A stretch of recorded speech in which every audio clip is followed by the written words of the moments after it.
Good evening sir. Good evening बच्चों। Good evening sir. Good evening. Good evening. Good evening sir. Good evening बेटा। Good evening sir. Good evening बेटा। जय हिंद बेटा। आज नया chapter start करना है। सर हाँ बेटा। सर अभी एलसी ऑसिलेशन तो बाकी है ना? हाँ इसमें है वो टॉपिक एसी में। Okay good evening sir. Good evening बेटा। सर हाँ बेटा, हाँ बोलो। सर मैग्नेटिक फ्लक्स से एक सिचुएशन वो करनी थी, डिस्कस करनी थी। बोल बोल। सर जैसे एक वायर है, हम्म वो एक स्क्वायर फ्रेम के ऊपर से जा रहा है, तो हम्म मैग्नेटिक फ्लक्स में अपन ये कंसीडर करते हैं कि जो मैग्नेटिक फील्ड बाहर से अंदर आएगी, तो जो एंटर करी और एग्जिट करी उनको माइनस कर देंगे, उनकी वजह से फ्लक्स माइनस कर देंगे, है ना? Okay sir. सर जो मतलब कॉमन कॉमन पार्ट बचा उनका ऊपर और नीचे में से, तो वही लेंगे अपन केवल, उनको हटा देंगे मतलब। खत्म ही हो जाएगा पूरा। सिमेट्रिकल है क्या? नहीं सर, सर थोड़ा सा नीचे रख रखा है फ्रेम। मतलब ये मान लो एक्स एक्सिस, ये वाई एक्सिस और ये जेड एक्सिस। अगर मैं स्क्वायर फ्रेम ऐसे मान लूं, sir 2 dimension. Y Z plane में, यस सर। ठीक है, और वायर जो है वो जेड एक्सिस के पैरेलल यहां से पास हो रही है, ऐसा कुछ है? नो सर, सर एक दूसरे के ऊपर है 2 डायमेंशन में। हाँ ये इसके अच्छा 2 डायमेंशन में ही है। Yes sir. मतलब ये स्क्वायर फ्रेम और वायर भी इसी प्लेन पर है, यस सर। और करंट ऐसे जा रही है। Yes sir. तो यहाँ पे मैग्नेटिक फील्ड अंदर की तरफ होगी, यहाँ बाहर की तरफ होगी। तो जितना कॉमन पार्ट होगा उसको अपन हटा देंगे मैग्नेटिक फ्लक्स में। कॉमन पार्ट कौन सा? सर जैसे आगे वाला अगर ए है और पीछे वाला भी ए ही है फ्रेम। आगे वाला ए मतलब ये और ये तो बराबर है ना? Yes sir. सर तो इसका फ्लक्स 0 हो जाएगा। बिल्कुल नेट जीरो हो जाएगा। Okay sir. नेट तो जीरो आ जाएगा बेटा। सर एक कंसेप्ट और पूछना। सर कि हम जैसे हम m/l is equal to q/2m कौन कौन से केसेस में लगा सकते हैं? सिमेट्रिकल केसेस हो। सर एक क्वेश्चन था जिसके अंदर लीनियरली उसकी डेंसिटी वेरी कर रही थी, चार्ज डेंसिटी, उसके अंदर नहीं लगेगा वो? मास डेंसिटी भी वैसे ही वेरी कर जाए तो लग जाएगा। अच्छा, मतलब दोनों एक ही प्रोपोर्शन में वेरी करने चाहिए। बिल्कुल। ठीक है बट सर अगर जो मास है वो अगर पूरे के पूरे सिस्टम पे मतलब सेम ही हुआ, मतलब वो मतलब चार्ज वेरी कर रहा है बट जो मास है वो सेम है, तो फिर तब तो नहीं लगेगा? नहीं लगेगा ठीक है भाई, एंगुलर मोमेंटम तो सेम ही रहेगा ना, वो तो चेंज हुआ नहीं चार्ज के डिस्ट्रीब्यूशन की वजह से। Yes sir. Sir last doubt class not uploaded, क्या लास्ट डाउट क्लास अपलोड नहीं हुई क्या? नहीं सर। नहीं सर। ऐसे कैसे हो सकता है?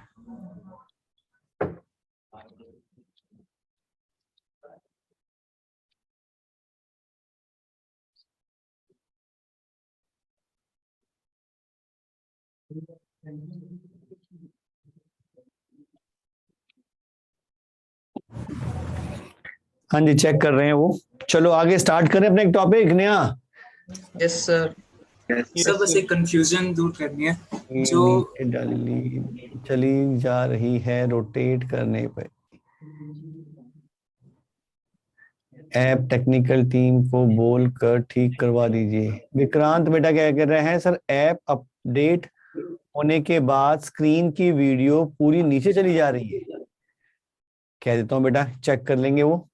हाँ बेटा क्या कह रहे थे आप? सर एक कंफ्यूजन आ रही है एक कॉन्सेप्ट में। जो लेंस लो है वो मतलब म्यूचुअल इंडक्शन को ध्यान में रख के ही बना गया है ना, कि मतलब अगर उस केस में म्यूचुअल इंडक्शन भी लग रही होगी तो वो अपने आप ही संभाल लेगा, मतलब फॉर्मूले में। बिल्कुल। लास्ट टाइम में एल और एम में दिक्कत आई थी कुछ। वो सर एक फॉर्मूला था, वो L is equals M is equals to K root L1L2। वो तो एक हाँ वैसे फॉर्मूला है, लेकिन नेट इफेक्टिव एल निकालने के लिए भी एम का रोल रहता है। क्लास के एंड में बताऊंगा उसके बारे में। Okay sir. हाँ बेटा।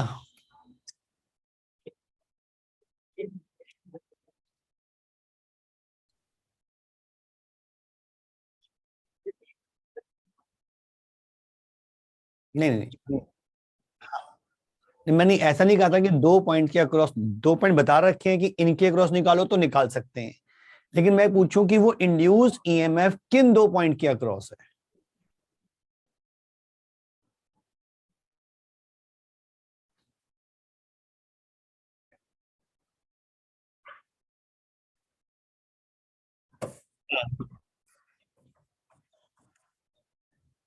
पोटेंशियल तो बता ही सकते ना।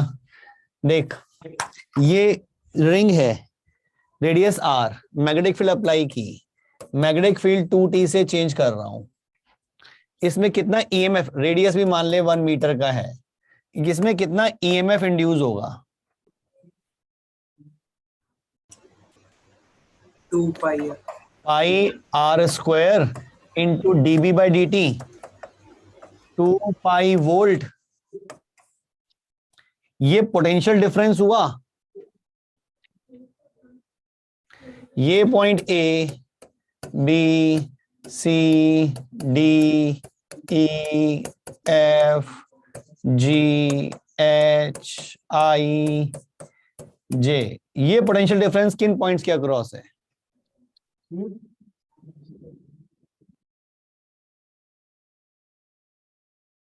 रिंग का मतलब यहां से घूमकर वापस यहां तक पोटेंशियल डिफरेंस,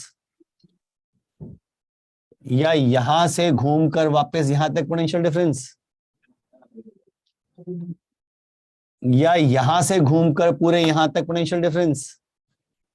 तो मैं ये डिफाइन नहीं कर पा रहा कि ये पोटेंशियल डिफरेंस किन पॉइंट्स के अक्रॉस। हाँ, मेरे से ये पूछ लिया जाए कि बी और सी में पोटेंशियल डिफरेंस कितना है, मैं बता दूंगा।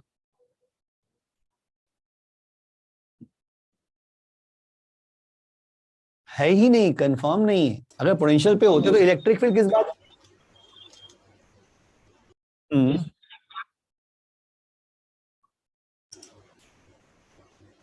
क्या था क्वेश्चन? सेम ही क्वेश्चन था सर जो आप हमने अभी करा है ना।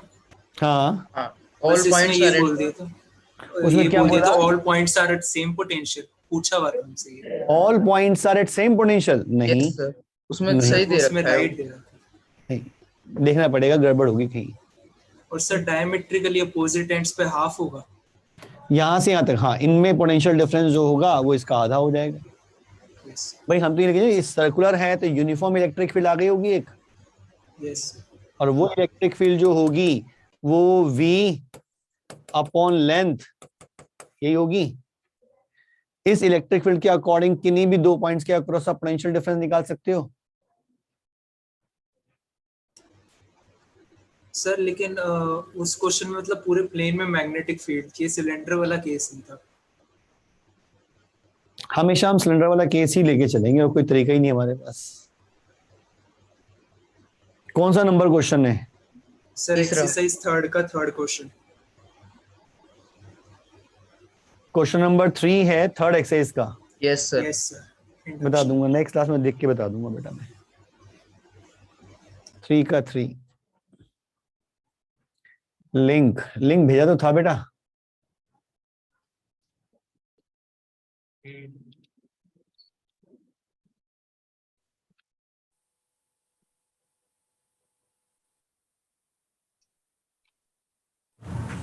हाँ जी, थोड़ा सा धीरे बोलूंगा, थोड़ी एनर्जी कम है। स्टार्ट कर रहे हैं एसी। मेरी आवाज सब कुछ नहीं दे रही है? Yes sir. हाँ जी, ऑल्टरनेटिंग करंट डेफिनेशन उम्मीद है सबको पता होगी, क्योंकि डीसी में भी हमने इसकी बात की थी। A current which periodically changes direction is called alternating current. In an AC, along with periodic change in direction of current, its magnitude can also vary with time. Based on the ways in which magnitude and direction of AC changes, several different types of ACs are analyzed. अभी हम कुछ बातें करते हैं इसके बारे में, लेकिन AC क्या है ये समझ में आ रहा है? जो लगातार अपनी डायरेक्शन चेंज कर रही है पीरियोडिकली, इधर गई फिर इधर गई फिर इधर गई फिर इधर गई, एक रेगुलर इंटरवल में एक साइकिल कंप्लीट हो जाती है। ठीक, अब इसमें डिफरेंट टाइप कौन से हैं जिनमें सबसे ज्यादा यूज होती है? वो इस टाइप की यूज होती है जो हम हमारे घर में भी आती है, जिसे हम कहते हैं साइनसॉइडिकल एसी।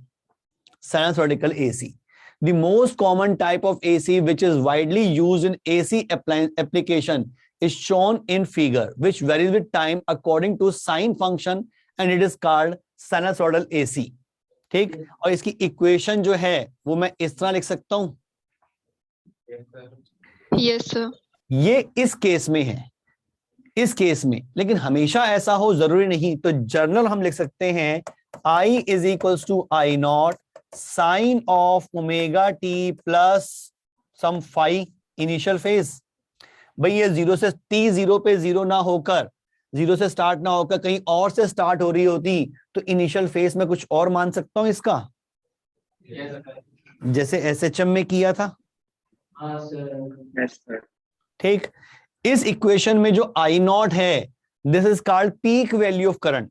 पीक मतलब मैक्सिमम वैल्यू. इस ग्राफ में देखें तो जो मैक्सिमम वैल्यू आएगी वो यही I नॉट आएगी, क्योंकि साइन की मैक्सिमम वैल्यू 1 होती है. Yes sir. तो I नॉट को हम कहते हैं peak value. Omega is angular frequency, यहां फाई को मैं कह सकता हूं इनिशियल फेज, टी टाइम. तो बिल्कुल वैसी ही इक्वेशन है जैसे हमने SHM में पढ़ी थी डिस्प्लेसमेंट के लिए, यहां करंट के लिए कह रहे हैं. ये है साइनसॉइडिकल AC जो सबसे ज्यादा हम यूज करेंगे. ठीक सर, हमने SHM में एक और बात करी थी कि जब इनिशियल पोजीशन उसकी अलग होती है तो max minus x not use करते थे. तो यहाँ पे तो ऐसा कुछ नहीं होगा. एक्स माइनस एक्स नॉट में जो एक्स नॉट था वो इक्विलिब्रियम पोजीशन थी. Yes sir. यहाँ इक्विलिब्रियम का मतलब कुछ नहीं है, यहाँ तो करंट की वेरिएशन को टाइम के साथ बता रहे हैं कैसा हो सकता है. yes, ये I जो है this is instantaneous current at time t. Okay sir. Piyush कुछ कह रहा था बेटा. सर, जो हमारे घर में जो ऑल्टरनेटिंग करंट आती है वो भी साइनसॉइडल AC आती है. बिल्कुल एग्जैक्टली यही आ रही है हमारे घर में. हमारे घर में जो करंट आ रही है वो इसी शेप की है, मतलब उसका ग्राफ अगर बनाए तो ऐसा ही है साइनसॉइडल AC. लेकिन हमारे इन्वर्टर से जो निकलती है आउट, जो हम वापस यूज करते हैं, कई बार थोड़ा सा वेरिएशन आ जाता है. जिससे जैसी लाइट घर में जाती है कई बार फैन से कुछ अलग सी आवाज आनी शुरू हो जाती है. Yes sir. पता चल जाता है कि लाइट चली गई है, इन्वर्टर काम कर रहा है. अब वो क्यों आती है कि हमारे घर के मैक्सिमम इंस्ट्रूमेंट जो हैं वो इस तरह की AC के अकॉर्डिंग काम करने वाले बने हुए हैं कि ऐसी करंट आएगी तो उसके अकॉर्डिंग उनको वर्क करना है. थोड़ा सा वेव फॉर्म चेंज हुई, उनमें थोड़ा बार वियर टीयर शुरू हो जाता है, वियर एंड टीयर, कि भाई आनी तो ऐसी करंट थी, पहले यहां तक जाए फिर ऐसे जाए, अब उसमें शेप थोड़ी चेंज हो गई, स्क्वायर पल्स बन गई या कुछ ऐसी शेप बन जाती हैं, कई बार ऐसे करके इस तरह की, या कई बार थोड़ा सा डिस्टोर्शन आता है, ज्यादा नहीं आता, तो उसकी वजह से उन इंस्ट्रूमेंट से कुछ अलग सी आवाज, हमिंग नॉइज आनी शुरू हो जाती है. हमें जो मिलती है घर में वो ये वाली मिलती है. ठीक है.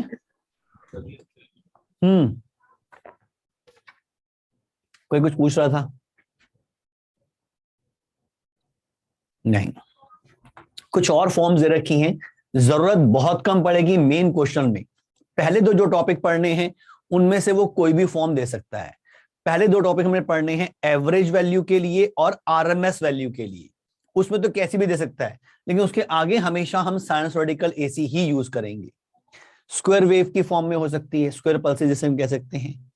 ये हम कहते हैं सॉ टूथ वेव, मतलब कुछ इस तरह की शेप होती है, इंक्रीज हो रही है फिर एकदम नेगेटिव हो गई, फिर इंक्रीज हो रही है, फिर एकदम नेगेटिव हो गई, फिर इंक्रीज हो रही है.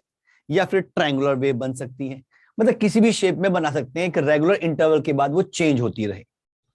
हमें मेनली जो यूज करनी है दैट इज साइनसॉइडल AC और कोई नहीं. क्या ये बात क्लियर? Yes sir. अब AC मतलब ऑल्टरनेटिंग करंट, तो करंट तो तब आएगी जब EMF देंगे, पोटेंशियल डिफरेंस प्रोवाइड करेंगे. तो ऑल्टरनेटिंग करंट किस वजह से आती है? ऑल्टरनेटिंग EMF की वजह से. उसका सिंबल हम इस तरह यूज करते हैं. बैटरी को हम ऐसे दिखा रहे थे, पॉजिटिव नेगेटिव. AC सोर्स को हम इस तरह से दिखाते हैं, ये AC सोर्स का सिंबल है.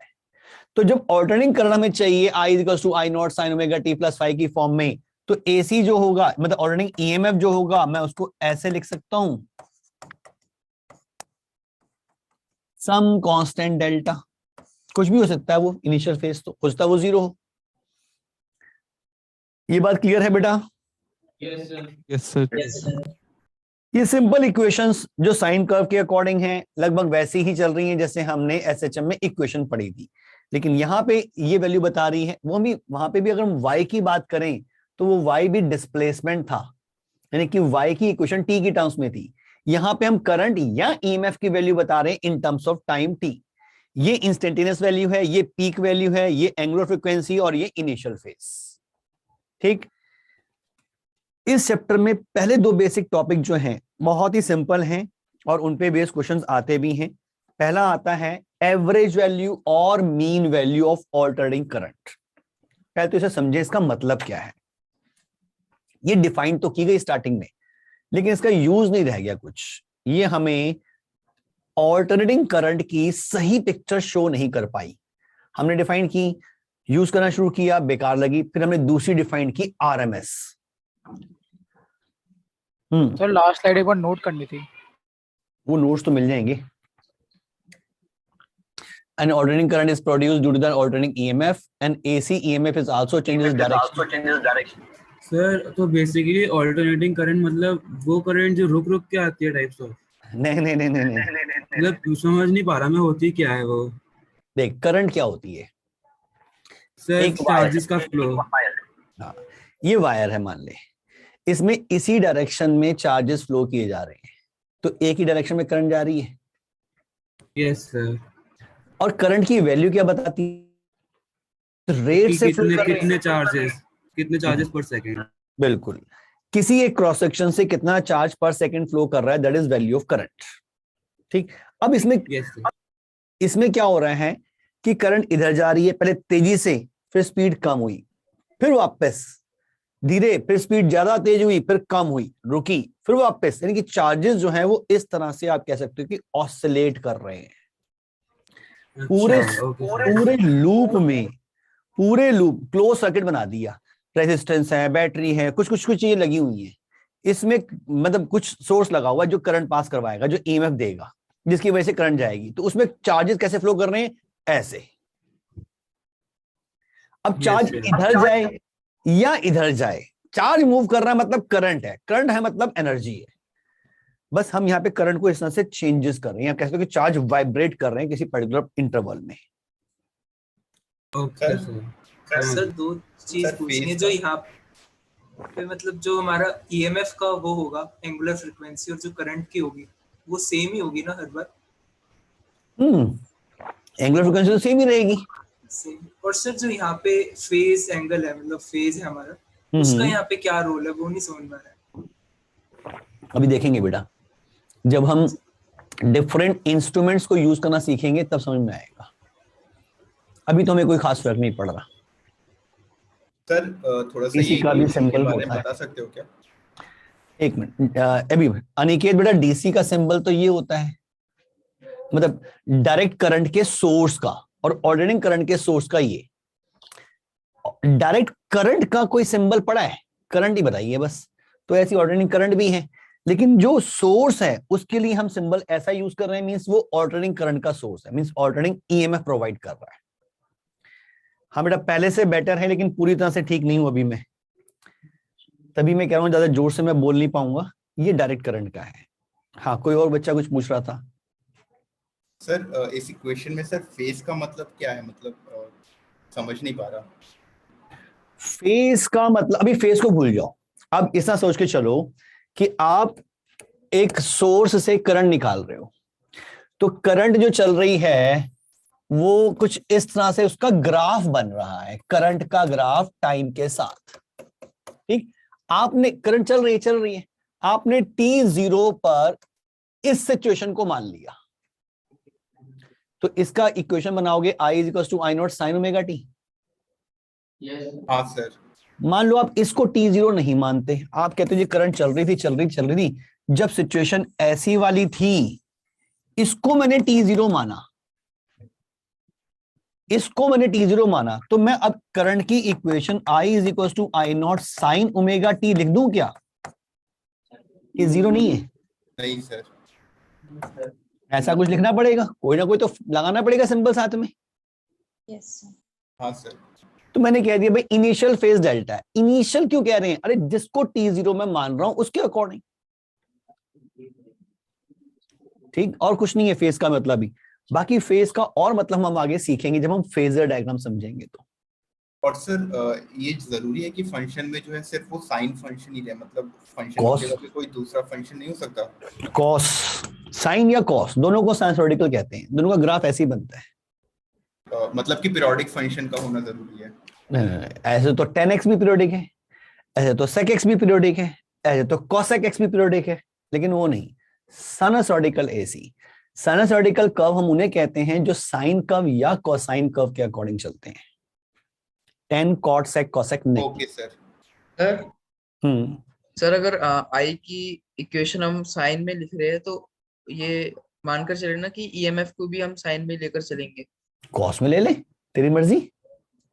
फिर फेज ऐड हो जाएगा। लेकिन तब आप फेस डायरेक्ट लिंक रिलेट नहीं कर पाओगे। हाँ ठीक है। दोनों साइन में होंगे या दोनों कोस में होंगे तो उनको फेस को रिलेट कर पाओगे। Yes sir. यही चीज हमने एसएचएम में भी सीखी थी। यस। एक की इक्वेशन साइन में दे रखी है, एक की कॉस में दे रखी है, उसमें फेज डिफरेंस निकालो। अरे कैसे निकालू? जब तक दोनों साइन में रख दूं या तो दोनों कॉस में रख दूं तो समझ सकता हूँ फेज डिफरेंस कितना है। जब कंपैरिजन करना होगा तो आपको ऐसा करना पड़ेगा, वरना एक साइन में एक कॉस में रख दो कोई प्रॉब्लम नहीं है। ऐसा भी हो सकता है कि करंट की इक्वेशन में फेज डिफरेंस अलग आ रहा हो और ईएमएफ की इक्वेशन में फेज डिफरेंस अलग आ रहा हो। फेज डिफरेंस मतलब? सॉरी, फेज जो हम ऐड कर रहे हैं। आएगा, यही तो सीखना है हमें। Okay sir. एक मिनट, एक पूछ रहा है सर, अमन पूछ रहा है सर एसी इंस्ट्रूमेंट रुक रुक कर क्यों चलते हैं? किसने कहा एसी इंस्ट्रूमेंट रुक रुक के चलते हैं?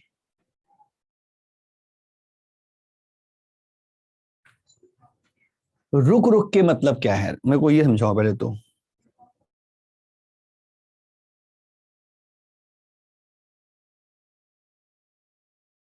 हाँ, क्योंकि हमारी करंट ही ऐसी आ रही है। तो ये सोच, ये बल्ब और ये तेरा बैटरी, 10 वोल्ट की बैटरी, 10 ओम इस बल्ब का रेजिस्टेंस, सर्किट में करंट कितनी होगी? तूने 10 वोल्ट को 0 वोल्ट कर दिया, करंट कितनी हो जाएगी? 0। क्या ये बल्ब जलेगा? No sir. अब जो ऑल्टरनेटिंग करंट आ रही है वो तो ऐसे चल रही है, पहले उसकी वैल्यू बढ़ी, मैक्सिमम तक पहुंची, फिर 0 हुई। जब करंट ही 0 हो गई तो क्या बल्ब जलेगा? नहीं। फिर करंट बढ़ी, मैक्सिमम पहुंची, बल्ब ग्लो कर रहा है, फिर डिक्रीज होकर 0 हो गई, फिर बल्ब बंद हो गया। लेकिन हमारे घर में जो एसी सप्लाई हो रही है उसकी फ्रिक्वेंसी है 50 हर्ट्ज की। हमारे घर में जो एसी सप्लाई हो रही है उसकी फ्रिक्वेंसी 50 हर्ट्ज की है। 50 हर्ट्ज का मतलब क्या है कि एक सेकंड में 50 साइकिल्स कंप्लीट हो जाएंगी। एक साइकिल को ध्यान से देख, अगर मैं यहां से एनालाइज करना शुरू करूं तो यहां तक एक साइकिल कंप्लीट होती है।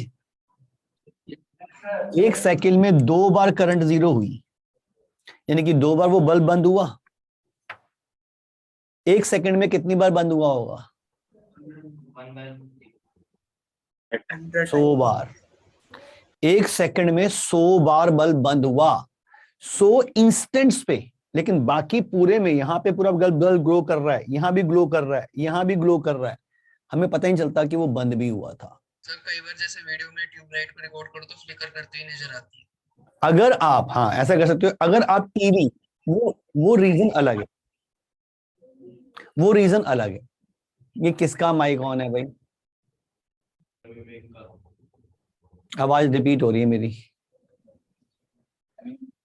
अगर आप टेलीविजन सामने चल रहा है और उसको एक बेकार कैमरे से रिकॉर्ड करो और उस रिकॉर्डिंग को देखो तो उसमें कुछ लाइनें नजर आती हैं। Yes sir. आप शायद इसी चीज की बात कर रहे हो। सर मैं तो ट्यूबलाइट की कह रहा हूँ, ट्यूबलाइट फ्लिकर होती हुई नजर आती है वीडियो में। वीडियो में अच्छा नजर आती है। सर वो कभी कभी मेरे साथ भी होता है और फोटो खींचने में भी होता है ऐसा। क्या क्या कभी कभी मैं चेक करूँ, मैंने कभी गौर नहीं किया इस बात को, हो सकता है क्योंकि हम वहां पे फ्रेम चेंज कर रहे हैं, तो हमने अगर कम फ्रेम वाला वीडियो कैमरा यूज किया है जो पर सेकंड कम फ्रेम कैप्चर कर रहा है, तो ये प्रॉब्लम नजर आ सकती है। हाँ सर, जब भी आती है मोबाइल कैमरा से कई बार देखने को मिलता है। हाँ, तो एक्चुअल में बंद होता है लेकिन हम देख नहीं पाते क्योंकि हमारे आंखों में भी कुछ रेस्ट्रिक्शन, कोई कंडीशन है जिसे हम परसिस्टेंस कहते हैं। Yes sir. 1/16 सेकंड से पहले अगर कोई दूसरी इमेज हमारे सामने आ जाए तो हमें दूसरी नजर नहीं आ रही होती, हम पहले ही देख रहे होते हैं। और इसी का फायदा उठा के तो वो मूवीज बनी है। एक्चुअल में तो मूवीज में बहुत सारी पिक्चर्स हैं जो मूव कर रही हैं। Yes sir. एक के बाद दूसरी पिक्चर, दूसरी के बाद तीसरी पिक्चर एक रेगुलर इंटरवल पे आई जा रही है और हमें लग रहा है कि वो चीज मूव कर रही है। यस तो वो इमेजेस हैं। खैर, ये लाइट का चैप्टर हो गया, ये कुछ और हो गया, हम कहीं और पहुंच गए। हाँ बेटा बोल। किसके बारे में? आवाज क्लियर नहीं आ रही। 50 हर्ट्ज वाली ग्राफ एक बार बता दीजिए। कोई बताएगा बच्चा क्या पूछ रहा है? 50 हर्ट्ज वाली ग्राफ पूछ रही।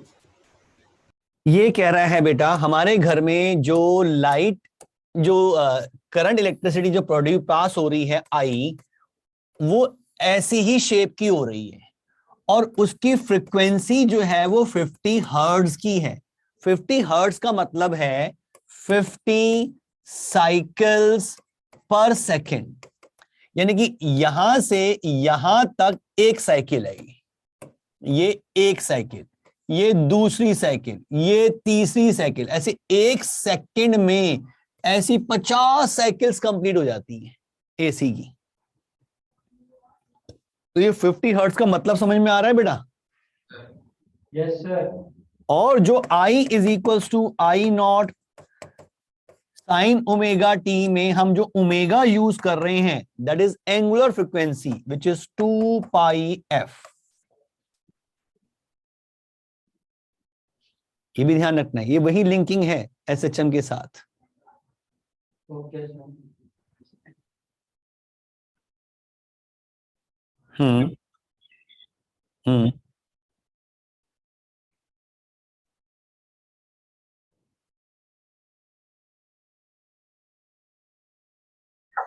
देख, करंट का चेंज एकदम भी आ सकता है अगर आप EMF एकदम प्रोवाइड कर सकते हो तो। अब ये देख, बिल्कुल पॉसिबल है। अगर आप किसी एसी जनरेटर में तो कॉइल घूम रही होती है, उस कॉइल वैसे तो एक्चुअली में वो रेस्ट पे होती है स्टार्टिंग में, और हम मान के चलते हैं कि वो कांस्टेंट ओमेगा से घूम रही है। अब जो कांस्टेंट ओमेगा देना है अगर वो एक ही इंस्टेंट पे दे सकते हो तो पॉसिबल है।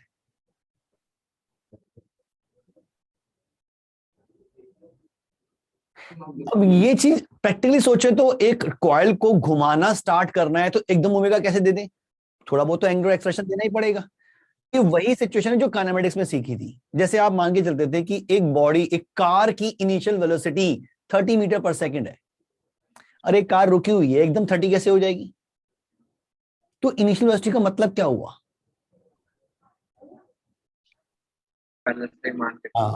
कार रुकी हुई है, स्टार्ट हुई, एक्सलेट करना स्टार्ट हुई, एक्सलेट करते करते जब वो 30 मीटर पर सेकंड पे आई उसको मैंने रेफरेंस पोजीशन मान ली है। मींस उस इंस्टेंट को मैंने t इक्वल टू 0 मान लिया। मींस उसके मोशन को मैंने तब से एनालाइज करना स्टार्ट किया, तो मैं कह सकता हूं कि वो मेरी इनिशियल वेलोसिटी हो गई।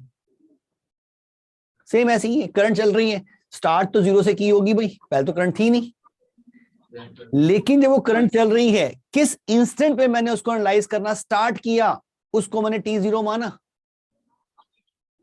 उस समय जो वैल्यू होगी उसके अकॉर्डिंग मैं उसकी इक्वेशन लिख दूंगा।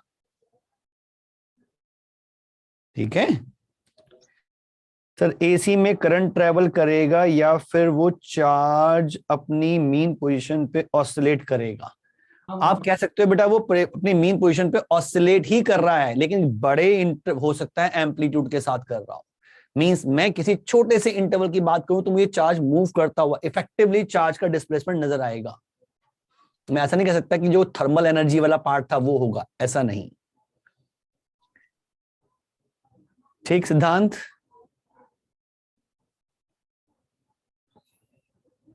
सर हाँ जी। सर एक बार फर्स्ट और सेकंड स्लाइड दिखा दो, फोटो लेनी है। ये लो जी, ये तो वैसे नोट्स मिल जाएंगे, ये स्कूल लेवल पे ही काम आएंगे ये चीजें। ये पहली थी ऑर्डरिंग करंट की डेफिनेशन टाइप, स्कूल एग्जाम में अगर पूछी जाए चांस ना के बराबर हैं। फिर एसी की डेफिनेशन तो कोई पूछेगा नहीं अब 12th में। ये थोड़ा बहुत इसके बारे में आइडिया है, इसमें से कोई भी बोर्ड एग्जाम में भी आने के चांस नहीं है, सिर्फ आपको समझाने के लिए है ये। हो गया सर, थैंक यू। और ये और इसके बाद ये ईएमएफ के बारे में ले लिया स्क्रीनशॉट? Yes sir. अब हम बात कर रहे हैं एवरेज वैल्यू की। मैं बता रहा था कि समझो ये है क्या, एवरेज वैल्यू को हमने डिफाइन कैसे किया। इसे एवरेज वैल्यू कहते हैं या मीन वैल्यू भी कह देते हैं, एवरेज वैल्यू और मीन वैल्यू। कहा गया एक ऑल्टरनेटिंग करंट है, मतलब एक वेरिएशन आ रहा है करंट की वैल्यू में भी, डायरेक्शन भी चेंज हो रही है, तो उसकी एवरेज वैल्यू कैसे बताएं। मतलब मुझे बता, मेरे घर में एक एसी आ रही है, तो मुझे बताना था भाई कितनी एसी आ रही है, क्या वैल्यू आ रही है। तो एक तो हमने आई नोट का पीक वैल्यू, अरे पीक वैल्यू तो कुछ इंस्टेंट्स में होगी, तो मेरे को इसकी एवरेज डिफाइन करने का लगा फंडा भी, एवरेज से डिफाइन करें तो बता सकते हैं भाई इतने एम्पीयर की करंट मेरे पास आ रही है। जैसे डायरेक्ट करंट में हम कहते थे कि इस सर्किट में 5 एम्पीयर करंट चल रही है, इसमें 10 एम्पीयर की करंट चल रही है, तो एसी में कैसे बताऊं कितनी करंट जा रही है। तो पहले डिफाइन की गई एवरेज वैल्यू, उस करंट की एवरेज कितनी है। तो एवरेज को डिफाइन कैसे किया गया, गिवन एसी किसी सर्किट में किसी पर्टिकुलर टाइम पर कितना चार्ज फ्लो करवाती है।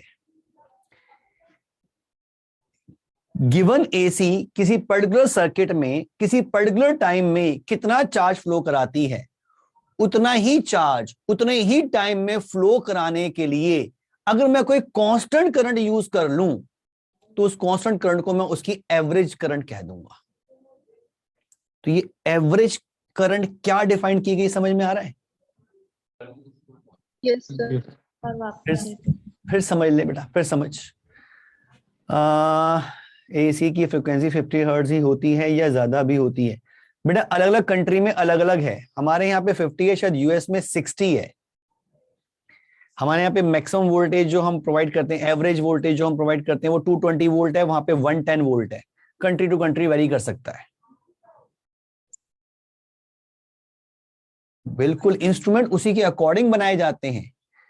अगर मैं एक ऐसा इंस्ट्रूमेंट यूज कर रहा हूं जो 60 हर्ट्ज फ्रीक्वेंसी पे काम करने वाला बना हुआ है और यूज करने लग दूं, मतलब उसे सप्लाई कर दूं 50 हर्ट्ज वाली, तो वो प्रॉब्लम करेगा, वेस्टेज भी ज्यादा करेगा, कुछ अलग से आवाज भी कर सकता है, मतलब उसका आउटपुट वैसा नहीं होगा जैसा होना चाहिए था। हो सकता है वो खराब भी हो जाए जल्दी, ये भी पॉसिबल है।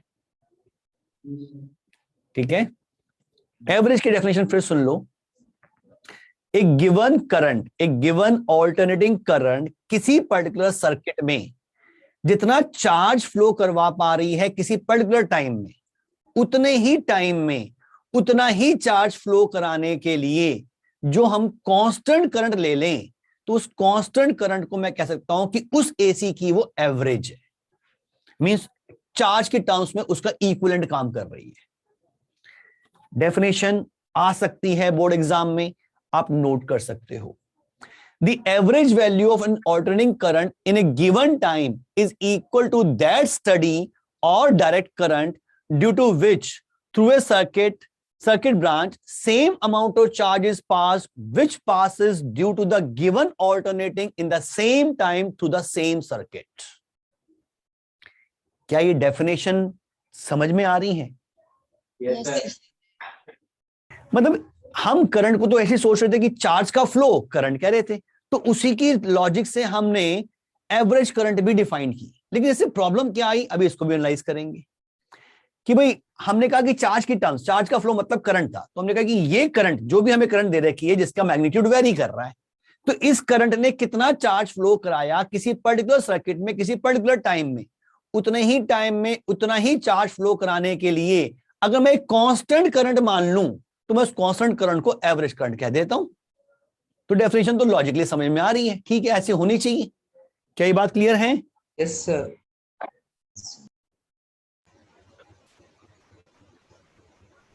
भाई मैं उसी के इक्विवेलेंट एवरेज कह रहा हूं ना। अरे जैसे आपने हीट में एक टर्म डिफाइन की थी वाटर इक्विवेलेंट, याद है?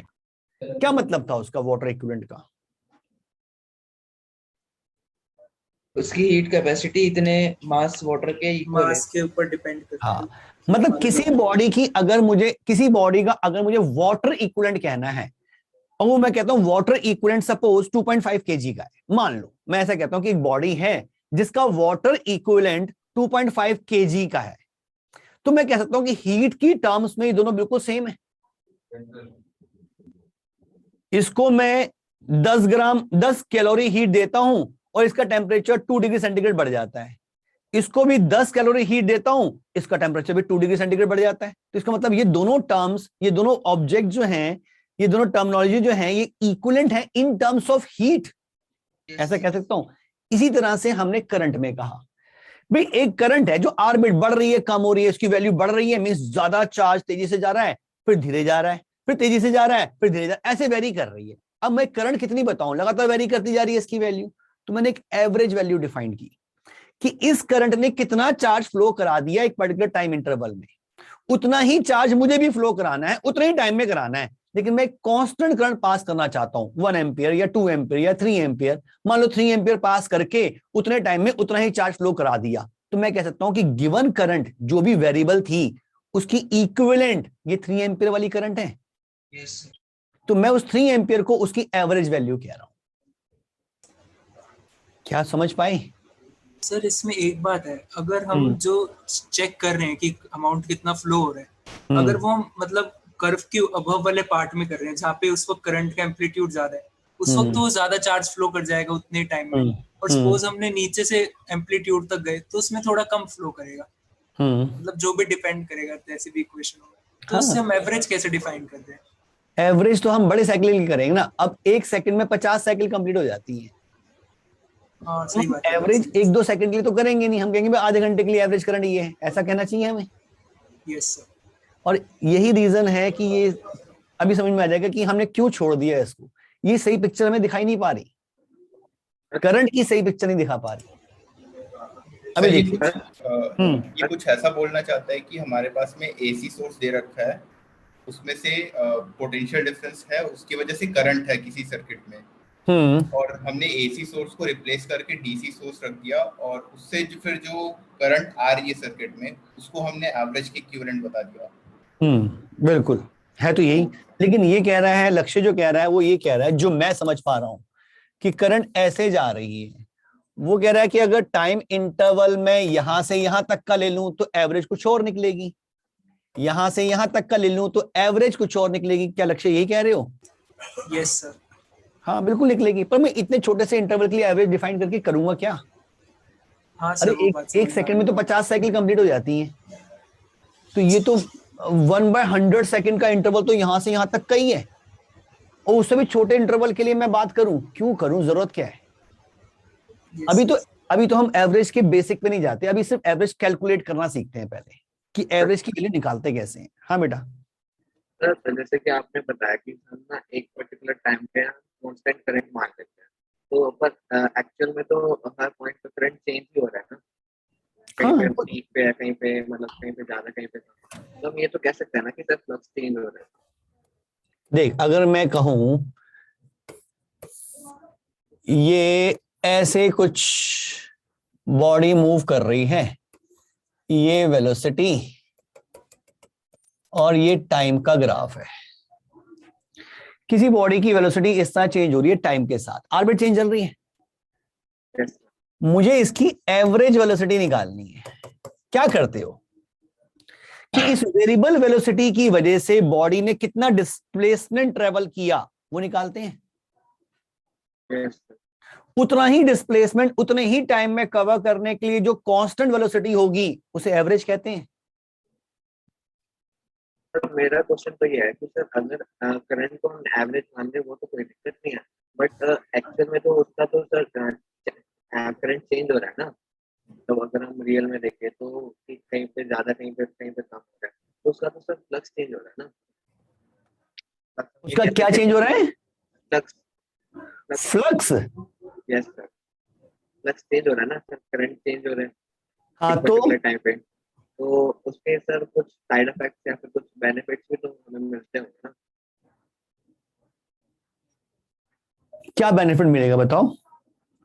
अगर जैसे कि बाय चांस हम करंट पास करवाते हैं एक पर्टिकुलर टाइम में घर में, तो उसकी वजह से हम ये भी कह सकते हैं कि मैग्नेटिक फील्ड जनरेट हो रही है, या फिर उस वो तो करंट कांस्टेंट करंट पास करेगा, मैग्नेटिक फील्ड तो तब भी जनरेट हो रही है। और अगर हम किसी को बार मैग्नेट के पास अगर हम उस करंट को लाए तो एक ईएमएफ इंड्यूस हो रहा है, इंड्यूस ईएमएफ या इंड्यूस इलेक्ट्रिसिटी इंड्यूस हो रही है। इलेक्ट्रिसिटी इंड्यूस नहीं होगी, इलेक्ट्रिसिटी तो बनी होगी। हाँ, अगर उसके पास कोई कंडक्टर लेकर आए तो उसमें हो सकती है। तो मेरा बस यही क्वेश्चन था कि ये तो हम कह सकते हैं ना कि सर एक फ्लक्स भी चेंज हो रहा है इसके साथ। हाँ, फ्लक्स चेंज हो सकता है, बिल्कुल हो सकता है, लेकिन किसका फ्लक्स चेंज ये भी देख। वायर में अगर करंट पास कर रही है तो उसकी मैग्नेटिक फील्ड ऐसे सर्कुलर होती है। अब इसके परपेंडिकुलर कुछ प्लेन रख, यहाँ पे फ्लक्स चेंज होगा। सर्कुलर पार्ट रखेगा तो कोई फ्लक्स चेंज नहीं होगा, वो तो उसी के पैरेलल चल रही होंगी। लेकिन उसको रख के करेगा क्या? ये तो मैंने सोचा नहीं, बाकी मैं पूछना था। हाँ, फ्लक्स चेंज हो रहा होगा बिल्कुल, लेकिन एवरेज का मतलब समझ में आ रहा है क्या क्या समझा रहा हूं मैं? हाँ, वो तो सर आ जाए। हाँ जी। अब हाँ,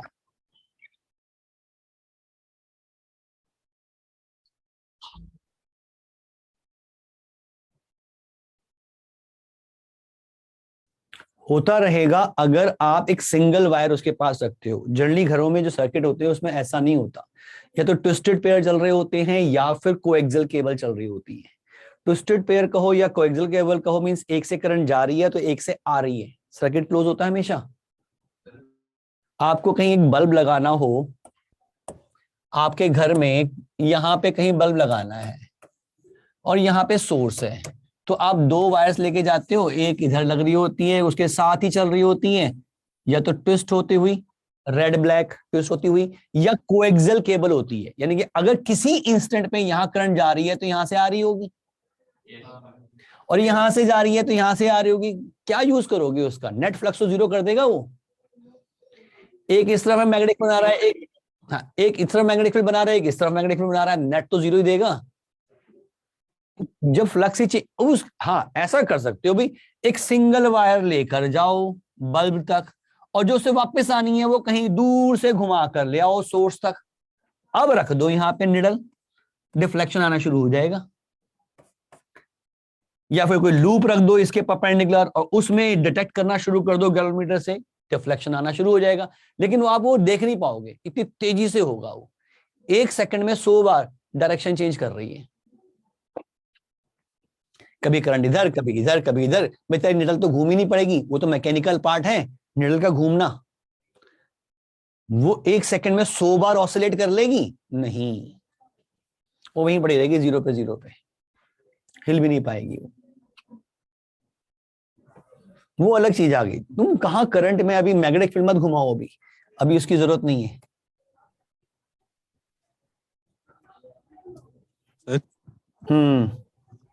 सर इसमें लास्ट में कुछ आगे और भी है क्या? किसमें? सर जो लिखा हुआ है उसमें करंट टाइम एज के आगे अभी आएगा एक्सप्रेशन। अब सुन लो भाई, हमने एवरेज वैल्यू क्या है ये डेफिनेशन तो समझ ली, निकालें कैसे उसका फंडा। If the alternating current is expressed as this, अगर मैं मान के चल रहा हूं भाई ऑल्टरनेटिंग करंट तो एक फंक्शन ही होगी ना टाइम का, क्योंकि वो चेंज हो रही है, जिसमें से हमने साइनसोइडल एसी की पढ़ी, I = I0 sin omega t, कुछ इस तरह से पढ़ी। तो हो सकता है कोई और भी हो, जैसे स्क्वायर पल्स में देखा, ट्रायंगुलर में देखा, ऐसे कुछ कैसे भी बना सकते हैं। तो उसको फंक्शन मैंने मान लिया I = ft। अगर मुझे इसकी एवरेज वैल्यू निकालनी है तो कैसे निकालूं?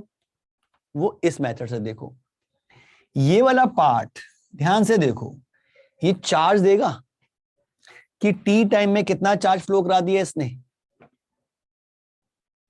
Current into time.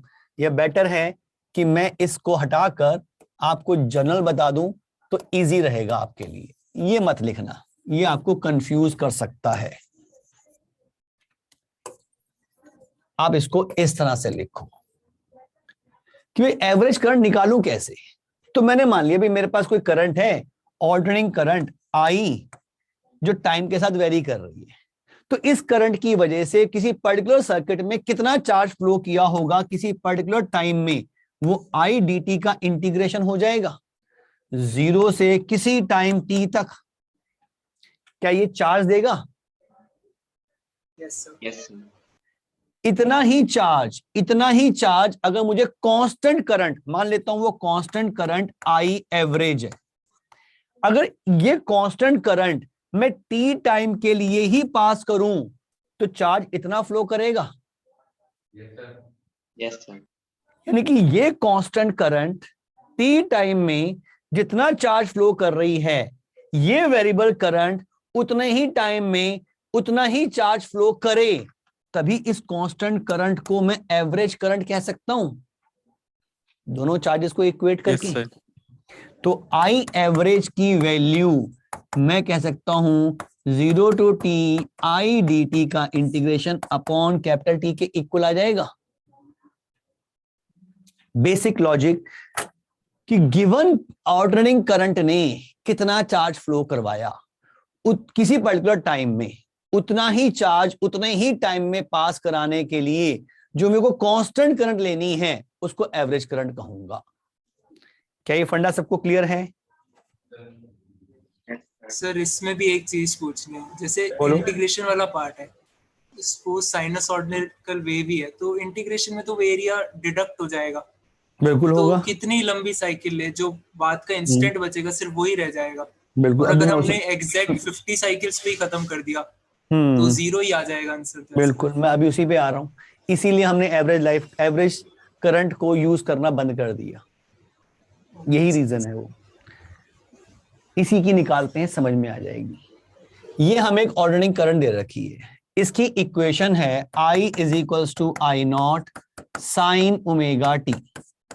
Time period लिया है टी का, ये टी नजर आ रहा है यहाँ पे, टी/2 टी/2। Maximum value I naught, minimum value minus I naught. मुझे इसकी एवरेज निकालनी है। हमें पता चला कि एवरेज निकालने के लिए हमें सिर्फ चार्जेस को इक्वेट करना है। अगर मैं आई और टी में ग्राफ बना रहा हूं तो area under the graph up to time axis ये चार्ज के इक्वल आएगा। आई डी टी का इंटीग्रेशन वो चार्ज होता है तो ये चार्ज होगा, लेकिन अगर वो एरिया टाइम एक्सिस के ऊपर है तो पॉजिटिव चार्ज, और अगर टाइम एक्सिस के नीचे है तो नेगेटिव चार्ज। या मैं इसको दूसरी तरीके से सोचूं कि इसका मतलब है कि चार्ज पॉजिटिव डायरेक्शन में फ्लो किया, पॉजिटिव चार्ज, इसका मतलब है कुछ चार्ज नेगेटिव डायरेक्शन में फ्लो किया। ठीक है ना? अगर मैं एक कंप्लीट साइकिल की बात करूं, 0 से t तक की बात करूं, तो इस करंट ने नेट चार्ज कितना फ्लो करवाया? 0। तो एक कंप्लीट साइकिल के लिए तो एवरेज वैल्यू 0 आएगी। इसलिए साइनसॉइडल के लिए हम मीन वैल्यू या एवरेज वैल्यू कंप्लीट साइकिल के लिए डिफाइंड नहीं करते, हम डिफाइन करते हैं हाफ साइकिल के लिए। यानी कि हम alternating current, sinusoidal alternating current की एवरेज वैल्यू या मीन वैल्यू निकाल रहे हैं for half cycle. Half cycle के लिए कैलकुलेट कर रहे हैं। अब कैसे कैलकुलेट करें, ये इसलिए करवाया जा रहा है क्योंकि बोर्ड एग्जाम में आ सकता है, अदरवाइज इसका कोई प्रैक्टिकल यूज नहीं है। हाँ जी,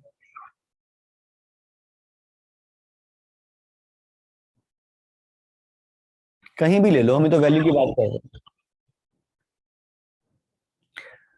अब फर्स्ट हाफ साइकिल की बात करें तो इस करंट ने कितना चार्ज फ्लो करवाया होगा वो मैं लिख सकता हूं I naught sine omega T into D T का इंटीग्रेशन 0 से t/2 तक। दिस इज द चार्ज जो फ्लो कर रहा है due to this current in a particular circuit in time 0 to t/2। इतना ही चार्ज उतने ही टाइम में किसी कांस्टेंट करंट से जब मैं पास कराऊंगा तो उस कांस्टेंट करंट को ही मैं एवरेज करंट कहूंगा। तो इससे आई एवरेज की वैल्यू निकालने के लिए पहले मुझे इस इंटीग्रेशन को सॉल्व करना पड़ेगा। इसमें से आई नॉट आ गया बाहर, साइन का इंटीग्रेशन हो गया minus cos omega T upon omega, limit 0 to t/2 is equals to I average into t/2। देखें भाई, आई नॉट ओमेगा का मतलब है 2π/t, लिमिट के लिए पहले 0 पुट कर देता हूं क्योंकि नेगेटिव साइन है, cos 0 होता है 1 माइनस t/2 पुट करूंगा तो आएगा cos ऑफ ओमेगा मतलब 2π/t into t/2 is equals to I average into t/2। देखो भी मैथ्स ठीक ठाक सॉल्व किया है, मैथ्स में तो कोई गलती नहीं की। t से t कट गया, 2 से 2 कट गया, ये आ गया I0/π इंटू 1 माइनस, यहां t कटा 2 कटा, cos π इज -1, माइनस इंटू -1 हो जाएगा +1 is equals to I average. तो I एवरेज कितनी आ रही है 2 I0/π। तो एक साइनसॉइडिकल एसी की हाफ साइकिल की एवरेज वैल्यू 2 I0/π आती है। विवेक कह रहा है सर अभी अच्छे से समझ नहीं आ रहा है। विवेक बेटा क्या चीज समझ में नहीं आई? अभी मैंने सिंपल बताया कि एसी की एक बेसिक इक्वेशन और उसकी एवरेज वैल्यू। ये भी इसलिए बताइए कि स्कूल एग्जाम। हाँ बेटा आवाज क्लियर नहीं आ रही विवेक तेरी। विवेक तेरी आवाज क्लियर नहीं आ रही, दोबारा बता।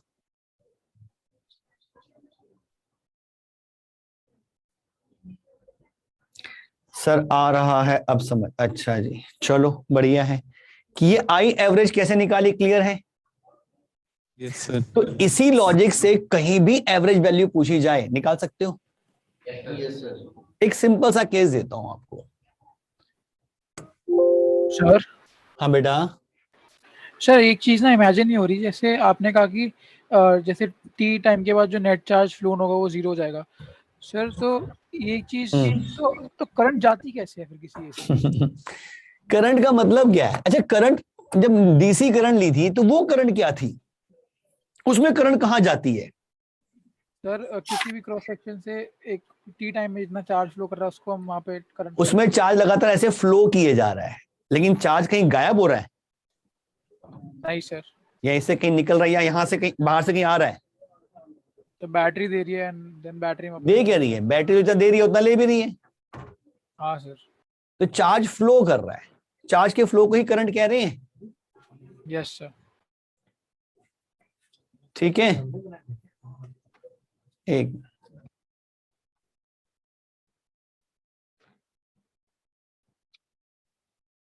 हाँ, तो अब इसमें क्या है कि करंट चार्ज ऐसे फ्लो कर रहा है, फिर ऐसे फ्लो कर रहा है, फिर ऐसे फ्लो कर रहा है, फ्लो तो अभी भी कर रहा है। एनर्जी तो हमें चार्ज के फ्लो से मिल रही है ना, एनर्जी तो हमें, तो उस फ्लो को ही हम करंट कह रहे हैं बस। अच्छा ठीक है सर। अब देखो जरा, अगर मान लो आपको मैं ऐसी करंट दे दूं, एक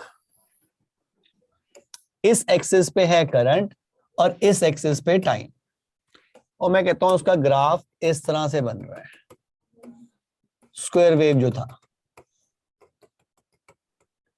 ऑर्बिट अपनी तरह से दे रहा हूं कुछ, इसमें तो t/2 तक का एरिया निकाल सकते हैं, सारा भी निकाल सकते हो। 0, 1 सेकेंड, 2 सेकेंड, 3 सेकेंड, 4, 5, 6, 7, टाइम जो है वो सेकेंड्स में है। करंट एम्पियर में है, ये 5 एम्पियर और ये -5 एम्पियर। इसमें फर्स्ट सेकंड की एवरेज, फर्स्ट सेकंड के लिए इस करंट की एवरेज वैल्यू कितनी होगी? 5। 0 to 1 सेकंड के लिए एवरेज वैल्यू करंट की 5 ampere. Yes sir. 0 to 2 seconds के लिए 0। नॉट डिफाइन नहीं कहेंगे? क्यों? तो जैसे आपने भी पीछे लिखा, हमने बताया था ना कि एक पूरी साइकिल के लिए हम नॉट डिफाइन कहते हैं। मतलब अरे हम डिफाइन नहीं करते हैं, लेकिन वो नॉट डिफाइन तो नहीं है क्योंकि वो 0 हो जाएगी।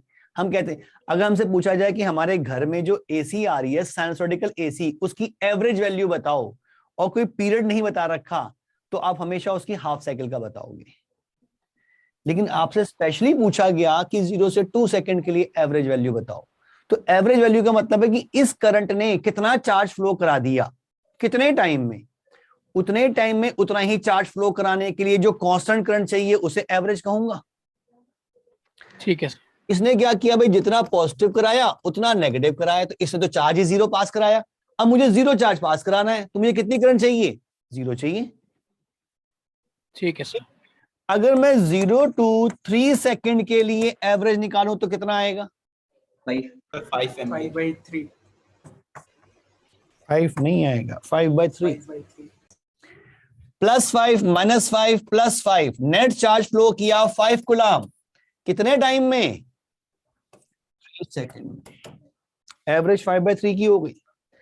0 to 4 सेकंड के लिए एवरेज 0 to 5 सेकंड के लिए 6 के लिए 0 बढ़ते जाओ बढ़ते जाओ। तो देखो, एक तो 0 चल ही रहा है, दूसरा भी छोटा होता जा रहा है। अगर मैं आपसे पूछूं 100 सेकंड तक के लिए तो एवरेज कितनी आएगी? 0 और 101 सेकंड के लिए 5/101 5/101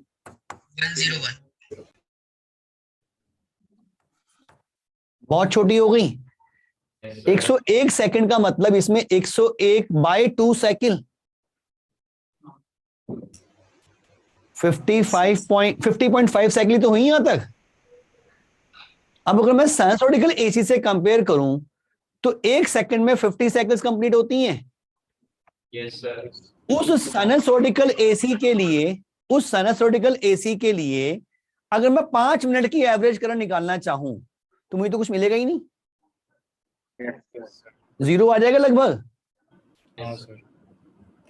अरे 1 सेकंड में 50 साइकिल कंप्लीट हो रही हैं, यानी कि 5 मिनट में कितनी साइकिल कंप्लीट हो जाएंगी?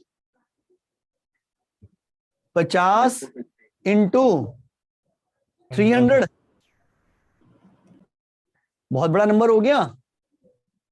Yes sir. अब इतनी सारी साइकिल्स के लिए अगर मैं एवरेज इससे एक आधी ज्यादा भी कर दूं या 0.5 भी कर दूं, मींस अगर मैं एसी की बात कर रहा हूं, साइनसॉइडिकल एसी की, अगर इस एसी के लिए मैं 1 मिनट से ऊपर भी कहीं भी 1.1 सेकेंड 1.01 सेकेंड भी ले लूं तो नियर अबाउट एवरेज करंट 0 ही मिलेगी। तो एवरेज करंट बता क्या रही है हमें? कुछ समझ ही नहीं आ रहा क्या कह रही है। तो हमें एवरेज करंट को छोड़कर हमने एक नई करंट डिफाइन की, नई वैल्यू डिफाइन की, जिसे हम कहते हैं RMS value, root mean square value. मतलब एवरेज करंट जो है हमें एसी की सही पिक्चर दिखा नहीं पा रही। मैं कितनी करंट जा रही है समझा ही नहीं पा रहा मैं। अरे एवरेज निकाल रहा हूं तो 0 के पास आ रही है, करंट तो जा रही है, इफेक्ट तो दे रही है, लेकिन मैं उसकी वैल्यू को समझा ही नहीं पाया एवरेज की वैल्यू को लेकर। फिर हमने डिफाइन की RMS value, root mean square value. ये क्या कहती है? इसे लिंक किया गया एनर्जी से। समझे इसकी डेफिनेशन क्या है, इसके बाद में पढ़ लेना, पहले समझ लो। रूट मीन स्क्वायर वैल्यू या आरएमएस वैल्यू जिसे हम कहते हैं कि गिवन ऑल्टरनेटिंग करंट किसी पर्टिकुलर रेसिस्टेंस में किसी पर्टिकुलर टाइम पीरियड में जितनी हीट प्रोड्यूस कर रही है उतनी ही हीट उसी रेसिस्टेंस में उतने ही टाइम में प्रोड्यूस करने के लिए जो मुझे कांस्टेंट करंट चाहिए उसे कहा गया आरएमएस। यानी कि अगर मैं एक तरफ लूं आरएमएस करंट और एक तरफ एसी, इसी एसी की आरएमएस करंट, तो एनर्जी की टर्म्स में दोनों एक जैसी हैं।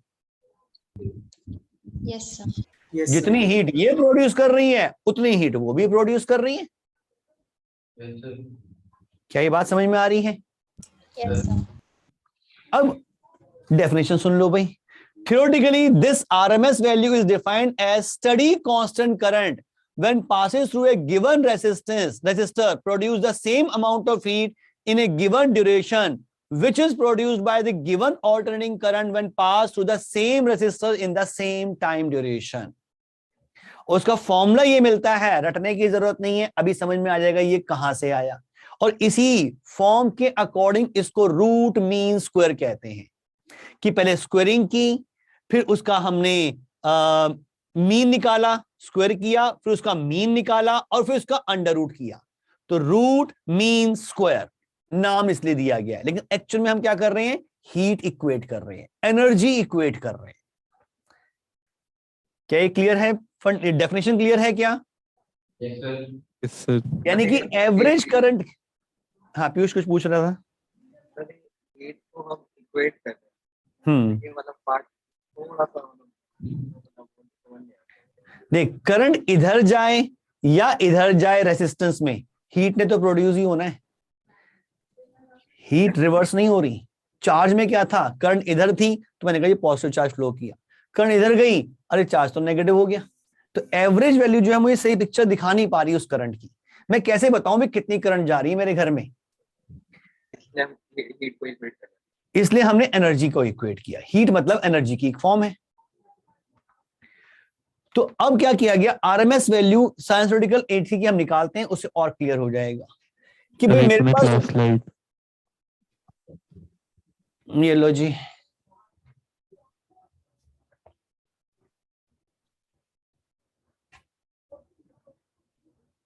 नोट कर लिया? एक सेकंड सर। डेफिनेशन तो मिल जाएगी आपको नोट्स में, स्पेस छोड़ दो तब नोट कर लेना। विवेक आपकी आवाज क्लियर नहीं आ रही, बहुत फटके आ रही है। आपका माइक ऑन होता है, आप कुछ कहना चाहते हो, लेकिन मेरे को आपकी आवाज समझ में नहीं आ रही विवेक। लिख लिया सर।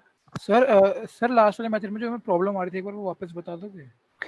लास्ट वाले मेथड में नहीं, जो वो था क्या कहते हैं, एवरेज वैल्यू में, एवरेज वैल्यू में मैं करंट की एवरेज वैल्यू बता नहीं पा रहा कितनी है, और मैं एवरेज वैल्यू बताता हूं तो मुझे पिक्चर क्लियर नहीं हो रही है करंट कितनी जा रही है। अगर मैं कहता हूं कि एक वायर में 5 एम्पीयर की करंट जा रही है, फिर एक स्टेटमेंट देता हूं इस वायर में तो 100 एम्पीयर की करंट जा रही है, मैं कंपेयर कर पा रहा हूं और इसमें तो बहुत ज्यादा करंट है, इससे सोच पा रहा हूं इसको।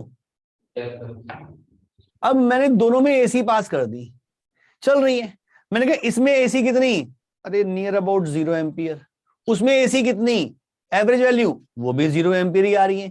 तो मैं डिस्टिंग्विश नहीं कर पा रहा किसमें ज्यादा किसमें कम, किसमें इफेक्ट ज्यादा होगा किसमें कम। तो एवरेज वैल्यू से मैं ऑल्टरनेटिंग करंट को विजुलाइज ही नहीं कर पा रहा भी करंट कितनी।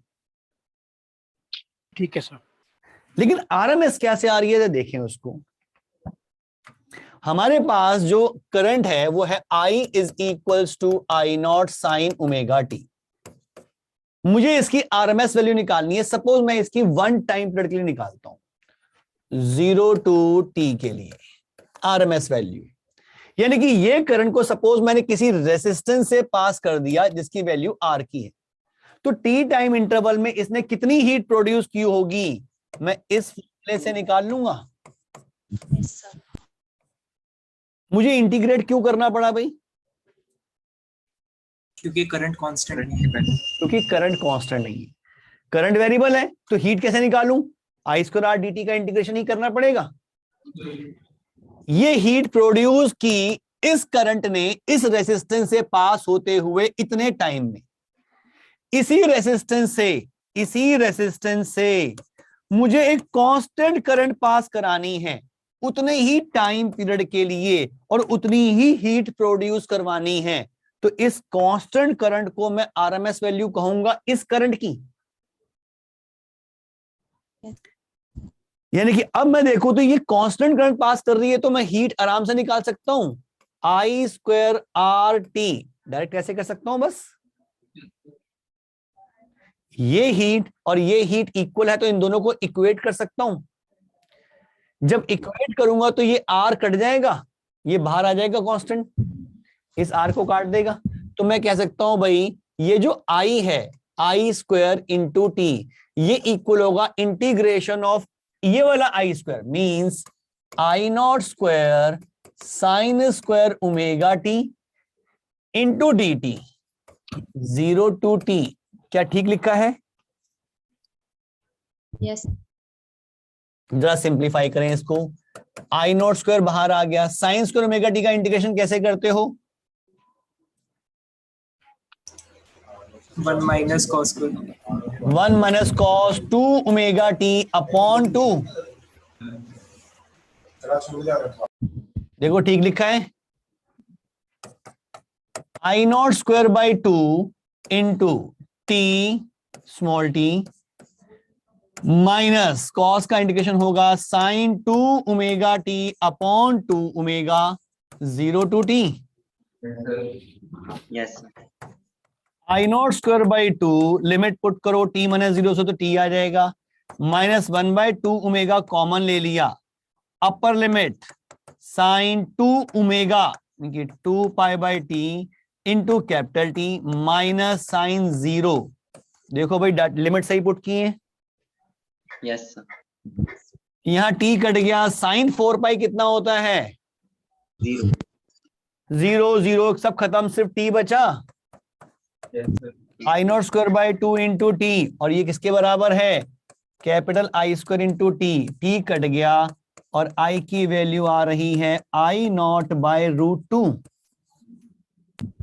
Yes sir. यानी कि एक साइनसॉइडिकल एसी की एक साइकिल के लिए आरएमएस वैल्यू जो आ रही है वो आई नॉट बाय √2 है। यानी कि अगर इस करंट की बजाय मैं इतनी कांस्टेंट करंट पास कर दूं तो जितनी एनर्जी ये प्रोवाइड कर रही है उतनी एनर्जी ये प्रोवाइड करेगी। Yes sir. Yes sir. तो ये हमें करंट के बारे में थोड़ी सी पिक्चर तो दिखा पा रही है भाई, कितनी करंट, उसके इक्विवेलेंट कितनी करंट है। करंट की वैल्यू तो लगातार वेरी करती है, तो कौन सी वैल्यू बताऊं? तो हम आरएमएस वैल्यू बताते हैं।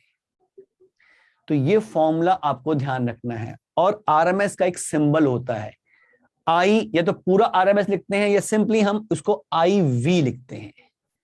ये जहां जहां भी आई कैपिटल आई है उसे आई वी कर लो, आई वी। ये सिंबल है आरएमएस का, I V, I RMS, RMS current, RMS value of this alternating current is I naught by √2। और ये आई नॉट क्या था? Peak value. लेकिन हमने तो निकाली एक साइकिल के लिए, हमने तो निकाली एक साइकिल के लिए। लेकिन अगर एक बहुत बड़े इंटरवल की बहुत बड़े क्या, तुम 5 मिनट की बात कर लो, 5 मिनट में भी निकालोगे तो अप्रोक्सीमेटली यही मिलेगी। क्योंकि करंट ऐसे जाए या ऐसे जाए, हीट ने तो प्रोड्यूस ही होना है। फॉर्मूले से देख लो, यहां तो आई स्क्वायर आएगा ना, यहां तो आई स्क्वायर आएगा, तो करंट नेगेटिव भी हुई तब भी स्क्वायर तो उसे पॉजिटिव भी बना देगा।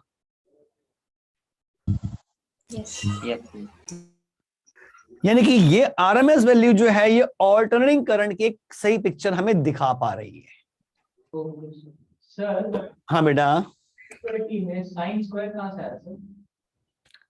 साइन स्क्वायर कहां से आया? अरे आई ये था, आई स्क्वायर की वैल्यू पुट करेगा तो पूरे का स्क्वायर पुट करेगा ना। यस सर, समझ गए। I naught sine omega T whole square, तो वो दोनों का स्क्वायर बनेगा।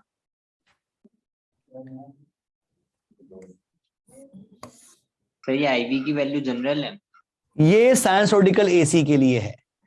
अगर हमसे कुछ पूछा जाए कि ऑल्टरनेटिंग करंट की आरएमएस वैल्यू बताओ और कुछ और डिफाइन नहीं कर रखा, समझ लो वो आपसे साइनसॉइडिकल एसी की ही आरएमएस वैल्यू पूछ रहा है और यही बताओगे।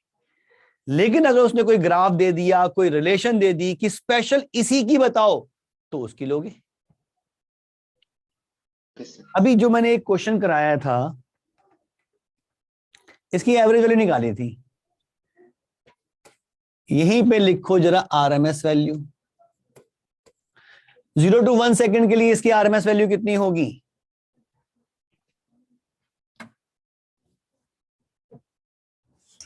सर रेजिस्टेंस लॉजिकली सोचो तो 5 एम्पियर।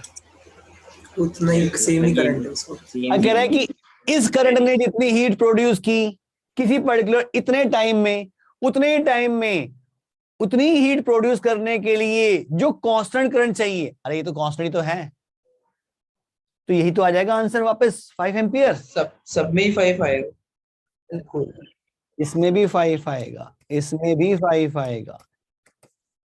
यानी कि आरएमएस वैल्यू बता रही है 5 एम्पियर, तो सही पिक्चर दिखा रही है इस करंट के बारे में। हाँ या ना? Yes sir. लेकिन ये इसकी है, साइनसॉइडिकल के लिए तो ध्यान रखना बाय √2 करना है। किसका बाय √2 करना है? पीक वैल्यू का बाय √2। यानी कि आप ग्राफ की टर्म्स में अगर कहते हो कि अगर कोई करंट इस तरह से जा रही है तो इसकी आरएमएस वैल्यू जो है वो लगभग यहां कहीं होगी। मींस जो काम ये व्हाइट वाली कर रही है एनर्जी की टर्म्स में, लगभग वही काम ये येलो वाली कर रही है एनर्जी की टर्म्स में। Yes sir. तो इसकी वैल्यू यानी कि इसका मतलब हमारे घर में कितनी ऑल्टरनेटिंग करंट आ रही है, जनरली 5 एम्पियर या 10 एम्पियर हम यूज करते हैं, अलग अलग इंस्ट्रूमेंट्स पे डिपेंड करता है। तो 5 एम्पियर जो मैं आपको बताई जा रही है, भी हमारे घर में 5 एम्पियर की करंट आ रही है, ये इंस्ट्रूमेंट 5 एम्पियर यूज कर रहा है, एसी की 5 एम्पियर यूज कर रहा है, तो वो 5 एम्पियर क्या बताई जा रही है, आरएमएस वैल्यू। तो जब भी हम ऑल्टरनेटिंग करंट या ऑल्टरनेटिंग ईएमएफ के लिए वैल्यू की बात करते हैं तो हमेशा हम उसकी आरएमएस बताते हैं। जैसे अब हमने इसके लिए I is equals to I naught sine omega T के लिए RMS value I naught by root 2, वैसे ही अगर मेरे को ऑल्टरनेटिंग ईएमएफ दे रखा है, उस ऑल्टरनेटिंग ईएमएफ की RMS value E naught by root 2 की होगी, बिल्कुल उसी मेथड से निकल जाएगी। फर्क क्या है, यहां पे हमने निकाला था आई स्क्वायर आर डी टी का इंटीग्रेशन और इसको इक्वेट किया था आई वी स्क्वायर आर से इंटू टी से। यहां हम करेंगे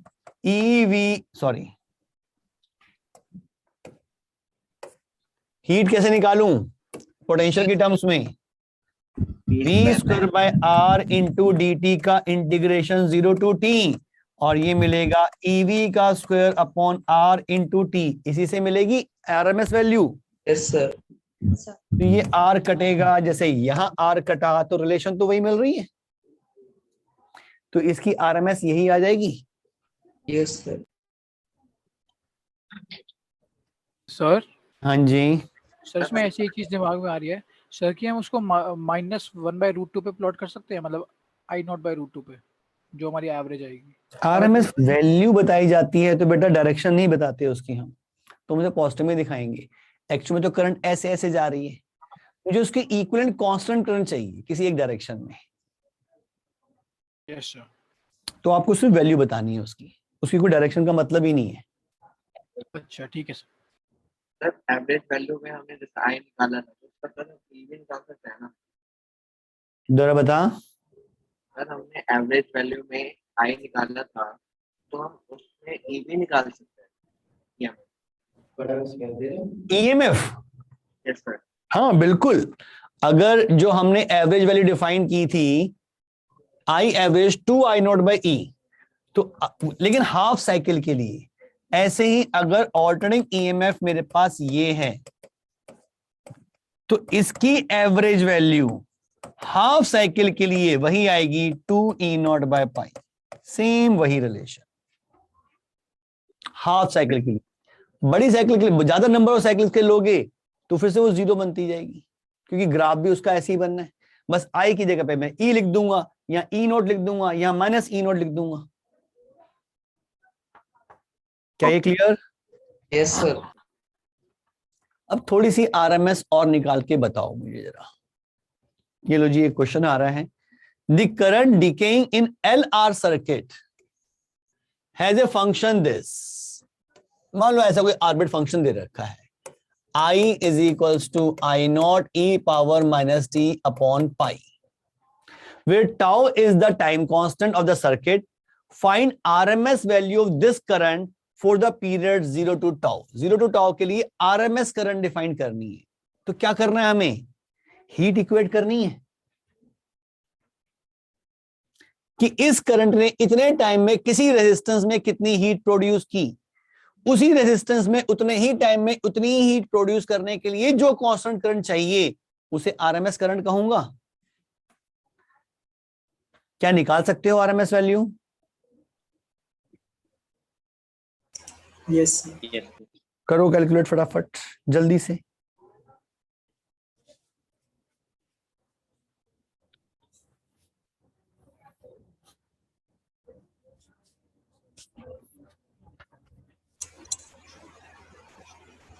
सर ये तो रूट में नेगेटिव दे रहा है। अच्छा ये टाउ होना चाहिए, पाई दे रहे हैं, हाँ ये यहाँ पर टाउ होना चाहिए बेटा,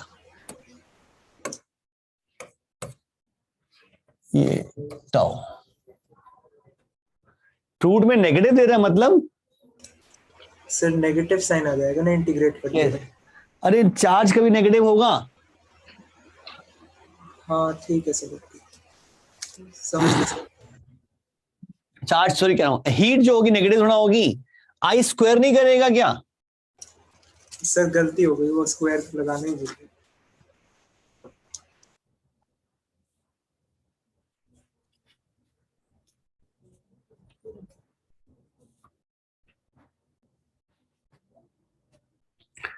अगर मैं इस टाइम इंटरवल में हीट निकालूं तो आएगी I square, I naught square E की power -2t by tau, I square R D T, 0 to tau,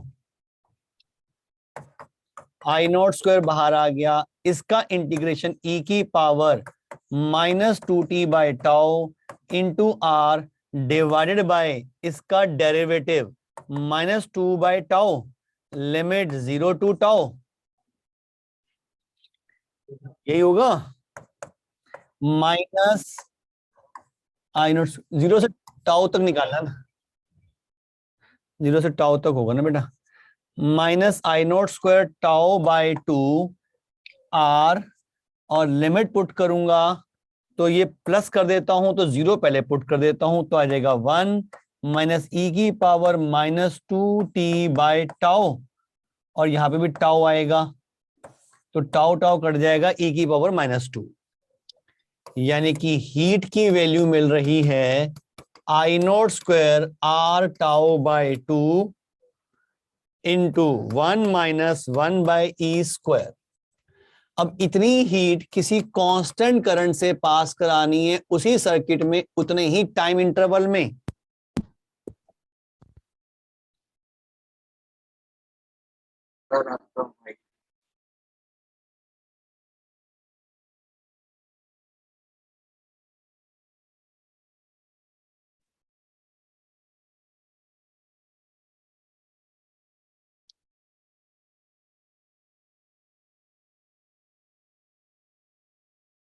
sir आपकी आवाज नहीं आ रही,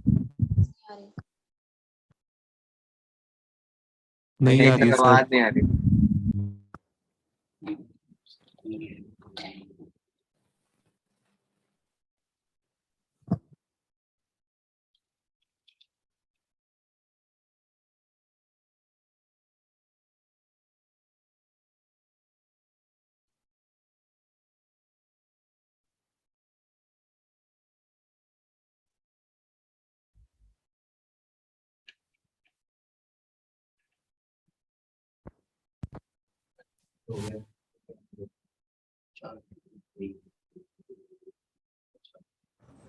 अब आवाज आ रही है बेटा?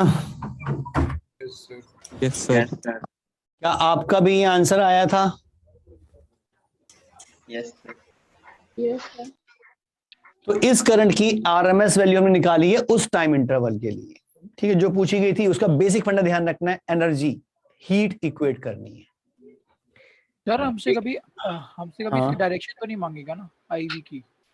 नहीं बेटा डायरेक्शन कुछ है ही नहीं, ये तो इक्विवेलेंट कांस्टेंट करंट है, इधर पास कर दे या इधर पास कर दे क्या फर्क पड़ रहा है, एक्चुअल में तो ये करंट है ही नहीं, ये तो सिर्फ उसकी इमेज बताने के लिए कितनी वैल्यू है कैसे सोचूं उसके लिए बताएगी ये बस। ठीक है सर। हाँ जी, आरसी सर्किट क्यों नहीं कहा गया, कौन से वाला? इसमें कोई नाम देना था दे दिया, कुछ भी मत कहो, सिंपल कहो इन लिख दो बस, आप ये लिख दो the current decaying in some circuit has a function this, खत्म। मुझे क्या फर्क पड़ रहा है क्या है, करंट दे रखी है, आरएमएस निकालनी है, कोई प्रॉब्लम ही नहीं। सर। हाँ जी सर अल्टरनेटिंग करंट में जो एक पर्टिकुलर चार्ज को अगर अपन एनालाइज करें तो उसका नेट डिस्प्लेसमेंट नहीं होता। अगर बहुत छोटे इंटरवल में देख रहे हो तो होगा, लेकिन एक बड़े इंटरवल में देख रहे हो तो नहीं हो रहा। मतलब वो एनर्जी ट्रांसफर करता है केवल। हाँ, एक्चुअली चार्ज का फ्लो मतलब एनर्जी तो है। Yes sir. वो एनर्जी हमने ऐसे से, अगर कोई बॉडी एसएचएम में है तो एनर्जी तो उसके पास भी है। Yes sir. और कोई बॉडी स्ट्रेट लाइन में मूव कर रही है किसी स्पीड से तो एनर्जी उसके पास भी है। Yes sir. तो डायरेक्ट करंट वाली की एनर्जी को तो आप लिंक कर सकते हो कि बॉडी चल रही है कांस्टेंट स्पीड से या किसी स्पीड से चल रही है, उससे लिंक कर सकते हो डायरेक्ट करंट को। और ऑल्टरनेटिंग करंट को आप एसएचएम वाले से लिंक कर सकते हो, एनर्जी तो उसमें भी है। सर सर जैसे लॉन्गिट्यूडनल वेव्स में पार्टिकल एक दूसरे को कॉलिजन करके एनर्जी ट्रांसफर करते हैं, तो यहाँ पे भी ऐसे ही करते हैं? कॉलिजन नहीं करते, इंटरेक्शन होता है, वो एक्चुअल कॉलिजन नहीं होते। वो कॉलिजन होता तो एनर्जी वेस्ट कर रहे होते बहुत ज्यादा। वो कॉलिजन हम नेग्लेक्ट करते हैं आइडल सिचुएशन में, वो इंटरेक्शन की वजह से एनर्जी ट्रांसफर करते हैं। यहाँ पे क्या होता है? यहाँ पे भी ऐसे ही होता है? नहीं, यहाँ ऐसा नहीं होता। यहाँ तो आप देखो कि आपने यहाँ पोटेंशियल पॉजिटिव, ये सर्किट है, यहाँ पॉजिटिव नेगेटिव दिया, और ये कंडक्टर पॉजिटिव नेगेटिव। इसके इलेक्ट्रॉन कहां जाएंगे? लेफ्ट में राइट में? सर लेफ्ट से। Left side. इसके जितने भी इलेक्ट्रॉन्स हैं जो फ्री हैं वो इधर जान रहे होंगे इफेक्टिवली। यस। थोड़ा सा इधर गए, मैंने ये बैटरी उल्टी कर दी, अब कहां जाएंगे? सर राइट में। थोड़ा सा राइट में गए, मैंने बैटरी फिर उल्टी कर दी। तो ये हो रहा है, आप सोर्स को चेंज कर रहे हो, आप पोटेंशियल डिफरेंस चेंज कर रहे हो लगातार। और ये कैसे चेंज हो रहा है? मतलब जो अपना डिवाइस है उसमें लेफ्ट साइड में जा रहे हैं इलेक्ट्रॉन्स एक बार में, और एक साइड में राइट साइड में जा रहे हैं। हाँ, एक बार में, एक साइड में नहीं। अभी यहां जा रहे हैं, फिर यहां जाएंगे, फिर यहां जा रहे हैं, फिर यहां जाएंगे, फिर यहां, ऐसे ही चलते रहेंगे बस। ठीक। और ये कैसे अचीव हो रहा है? हमने देखा था कि एक कॉइल ले लो, मैग्नेटिक फील्ड लगा दो नॉर्थ साउथ, और इसे इसके अबाउट घुमा दो, तो इसमें जो ईएमएफ इंड्यूस होगा कुछ ऐसा ही काम करेगा। Yes sir. हमने इसकी इक्वेशन भी बनाई थी शायद, एक केस आया था ऐसा। Yes sir. इक्वेशन बनी थी, आई इज ईएमएफ जो था, अगर हम फ्लक्स निकालें तो वो था area into magnetic field into number of turns into cos omega T. किसी टी टाइम में अगर उसने ओमेगा की एंगुलर स्पीड से घुमा रहे हैं तो ओमेगा टी का एंगल कवर किया होगा। तो इंड्यूस ईएमएफ की वैल्यू आई थी B A N omega sine omega T. ये इसको हमने लिख दिया ई नॉट। तो देखिए साइनसोडिकल ईएमएफ ही तो है, ऑल्टरनेटिंग करंट का सोर्स। तो इसी से हमें ऑल्टरनेटिंग करंट मिल जाएगी। ये लगातार ईएमएफ चेंज कर रहा है। अब जो ये ईएमएफ ही चेंज हो रहा है, अपनी डायरेक्शन भी चेंज कर रहा है, तो करंट भी चेंज होगी उसके अकॉर्डिंग, क्योंकि करंट ने तो ईएमएफ की वजह से ही जब फ्लो करना है। Yes sir. इसका जरा निकालो फटाफट। An AC voltage is given as this, find the RMS value.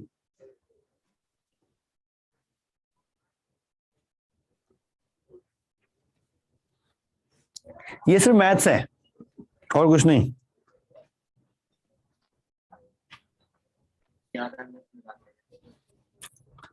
अगर किसी का आंसर आ गया है तो बता देना।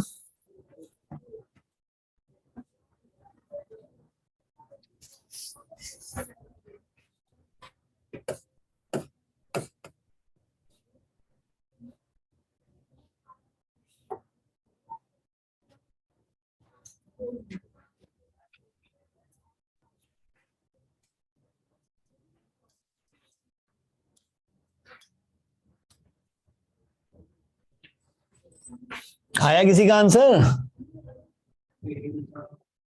मतलब मैथ्स अच्छी तरह से नहीं आता, और ये शायद फिजिक्स में भी पढ़ा होगा।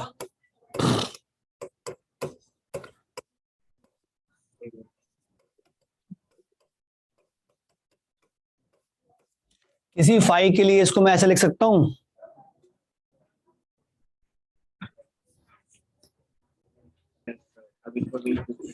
याद आ रहा है ऐसा कुछ था? सर ये आपने सुपरपोजिशन प्रिंसिपल से किया है। मैंने मैथ SHM के हाँ SHM सुपरपोजिशन प्रिंसिपल में मैथ से तो यूज हुआ था, वेक्टर एडिशन सीखा था आपने, वहां पे वेक्टर एडिशन के अकॉर्डिंग कर लिया था। लेकिन एक्चुअल में तो मैथ्स ही है, √e² प्लस भाई a sin theta plus b cos theta, इनको कंबाइन करके सिंगल साइन या सिंगल कॉस में कन्वर्ट कर सकते हो यूजिंग मैथ्स, कोई और चीज नहीं। √a² प्लस b² से मल्टीप्लाई डिवाइड किया था आपने।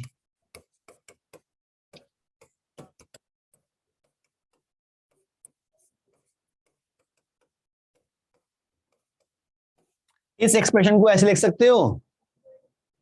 Yes sir.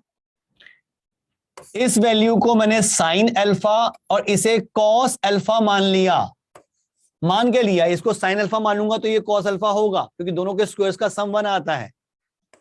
तो a² प्लस b² ये बन जाएगा sine theta cos alpha plus cos theta sine alpha, मतलब sine of theta plus alpha. यानी कि ये एक्सप्रेशन इसमें इजीली कन्वर्ट हो सकता है। Yes sir. ये मैथमेटिकल टूल्स में सीखा होगा 11th के स्टार्टिंग में। तो इस फंक्शन को मैं ऐसे लिख सकता हूं, अरे ये तो वही साइनसॉइडिकल ईएमएफ बन रहा है, तो आरएमएस वैल्यू कितनी हो गई? Peak value upon √2। Yes sir. क्या क्लियर है ये? Yes sir. अब ये 2 क्वेश्चन है जो आपका होमवर्क है, एक तो ये आरएमएस ही निकालनी है और एक ये, दोनों में आरएमएस निकाल के लाना है। हाँ बेटा। सर मेरा एक क्वेश्चन था। बोलो। सर हम जैसे घर में हमारे एसी करंट आता है ना वहां से, तो सर जैसे कि मैंने एक जगह पढ़ा था, तो इन्वर्टर का जो काम होता है वो डीसी करंट को एसी में कन्वर्ट करने के लिए होता है। क्या पढ़ा था? सर मैंने एक जगह पढ़ा था जो डीसी करंट है उसको एसी में कन्वर्ट करता है इन्वर्टर। इन्वर्टर? Yes sir. हाँ ठीक है। तो सर जब इन्वर्टर एसी में कन्वर्ट करता ही है तो बाहर से सर डीसी करंट क्यों आ रहा है? सॉरी एसी करंट क्यों आ रहा है? डीसी करंट भी तो आ सकता था। अगर डीसी में आ जाए तो हमारा पंखा नहीं चलेगा। अच्छा मतलब जब लाइट हो तो सीधा डायरेक्ट चलता है। भाई हमारा फैन जो बना हुआ है वो एसी में चलने के लिए बना हुआ है। आपने दे दी डीसी, अब वो काम ही नहीं करेगा। हमारे घर के हाँ इसका सर और कोई भी रीजन है कि मतलब हम एसी करंट से चला सकते हैं, इसलिए बाहर से भी एसी करंट आ रहा है, या फिर कोई और भी बेनिफिट है? हाँ नहीं, एसी यूज करने के बहुत बेनिफिट हैं। एसी को हम बहुत इजीली एक प्लेस से दूसरे प्लेस पे ट्रांसफर कर सकते हैं, डीसी को ट्रांसफर करना बहुत मुश्किल होता है। एसी और डीसी में अगर देखें तो डीसी जो है वो ज्यादा डेंजरस है एसी के मुकाबले, और सबसे बड़ा रीजन तो है पावर लॉस का, कि मान लो कहीं पर दूर कहीं पावर स्टेशन है जहां पे हम इलेक्ट्रिसिटी प्रोड्यूस कर रहे हैं, और वहां से 200 किलोमीटर दूर एक छोटा सा गांव है या कोई कस्बा है, वहां पे मुझे इलेक्ट्रिसिटी सप्लाई करनी है। अगर डायरेक्ट करंट पास बना रहा होता और वहां भेजता तो लगभग 90% तो रास्ते में, 90% भी मैंने कम क्या दी, 95-96% तो रास्ते में खत्म। वो पहुंचेगी जरा सी उसके पास पावर, आधी तो रास्ते में वेस्ट हो जाएगी। एसी में ये वेस्टेज को हम कम कर देते हैं, ये डीसी में नहीं कर पाते। वो क्यों ऐसा होता है इसका रीजन भी हम पढ़ेंगे जब हम ट्रांसफार्मर पढ़ेंगे। सर आपने कहा सर डीसी डेंजरस होती है, ऐसा क्यों सर? डीसी जो होती है वो अट्रैक्टिव होती है। सर एक क्वेश्चन था सर, जैसे सर अगर मोटर का पोलैरिटी चेंज करते हैं सर, उसका डायरेक्शन चेंज होता है ना सर, तो सर एसी में जब हम लोग मतलब एसी में ऊपर रहता है और फिर जब नीचे आता है सर माइनस में करंट जाता है, तो फिर पंखा उल्टा क्यों नहीं घूमने लगता? वो पंखा बना ही इसलिए है कि उसे पता है कि करंट में आना ही ऐसे है, तो उसके अकॉर्डिंग घूमेगा वो। आपने एसी मोटर डीसी मोटर नहीं पढ़ा कभी? नहीं सर। पढ़ा है सर। 10th क्लास में डीसी मोटर या एसी मोटर? पढ़ा है सर। मैं एक एक्स्ट्रा क्लास में दोनों चीजें बता दूंगा, जनरेटर और मोटर। जितने भी एसी जनरेटर या एसी मोटर्स होते हैं उसमें कंप्लीट रिंग्स लगे होते हैं, उसमें करंट की डायरेक्शन चेंज नहीं होती। लेकिन जो डीसी मोटर होती हैं उनमें करंट की डायरेक्शन चेंज हो रही होती है, उसमें स्प्लिट रिंग्स लगे होते हैं, करंट की डायरेक्शन चेंज होती है। स्प्लिट रिंग ये वाला दूसरे के कांटेक्ट में आ जाता है। फैन में सेम डायरेक्शन में करंट फ्लो कर रही होती है, उसे कोई फर्क नहीं पड़ता। लेकिन अगर आपने एसी की जगह पे डीसी दे दी तो स्प्लिट रिंग तो घूम के आएगा, लेकिन आपने करंट की डायरेक्शन चेंज नहीं की, तो पंखा भी चला इधर इधर इधर इधर। ऐसे होना चाहिए, लेकिन वो ऐसे भी नहीं हो पाता, क्योंकि 1 सेकंड में 50-100 बार तो डायरेक्शन चेंज कर रहा है। वो इधर घूमना शुरू हो उससे पहले ही करंट की डायरेक्शन चेंज हो गई, वो इधर घूमना शुरू ही हो फिर से करंट की डायरेक्शन चेंज हो गई। तो इतना हैवी पंखा तो घूम भी नहीं पाएगा, स्टार्ट भी नहीं करेगा अपना काम। क्या बात समझ में आई?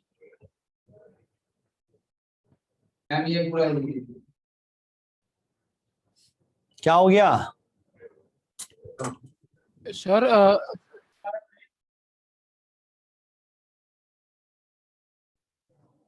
किसको किसमें लगा दिया?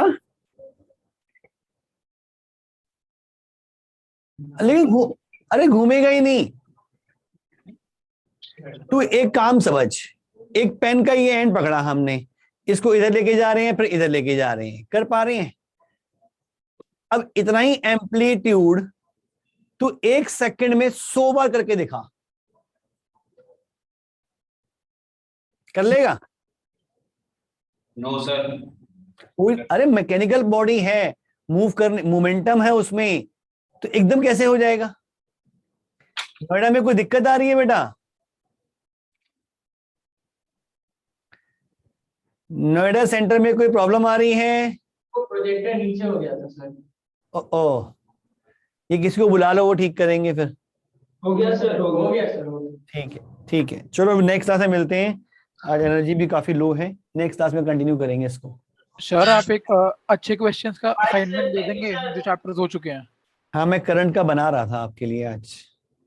हाँ सर, भेज देना। जल्दी से दे दूंगा। Thank you sir. Thank you sir.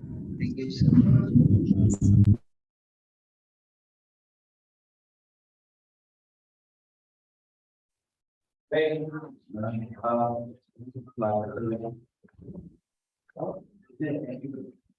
है